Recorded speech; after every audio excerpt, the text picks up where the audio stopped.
Good morning guys. আজকে সকালটা একটু অন্যরকম। কেন বলি? আজকে আমার এটা নর্মাল ডিউটি চলছে না, আমার মেকআপ ডিউটি চলছে। নার্সিং স্টুডেন্ট এটা খুব রিলেট করতে পারে এই মেকআপ ডিউটি ওয়ার্ডটাকে। কোনো না কোনো কারণে অ্যাবসেন্ট করলেই এই মেকআপ ডিউটি আমাদের হয়ে থাকে। তো আজকে সকাল 6:30টার মধ্যে উঠে আমি নর্মালি ব্রেকফাস্ট করে নিলাম। ব্রেকফাস্ট করার পর তাড়াতাড়ি করে রেডি হলাম, কারণ আমাকে 8টার সময় অ্যারাইভাল হতে হবে, করে সাইন করতে হবে। আমি যেহেতু কলেজ থেকে একটু বেশ দূরে থাকি, সেখানে আমাকে একটু হলেও, একটু না অনেকটা হলেই আগে বেরোতে হয়।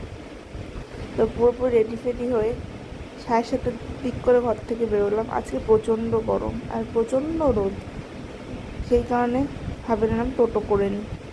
টোটো করে কলেজ পৌঁছানোর পর নর্মালি যেরকম সাইন করলাম অ্যারাইভেলে, দেন বন্ধুদের সাথে ডিউটি চলে গেলাম। আজ আমার পোস্টিং ছিল অ্যান্টিনাটাল ওয়ার্ডে। এইভাবে আমার সারাটা দিন কাটলো, কিন্তু আজকে বিকালটা ভালো কাছে। সো স্টে টিউন, আমি পরের ব্লগে দেখাবো যে কেমন গেল আজকে আমার বিকালটা।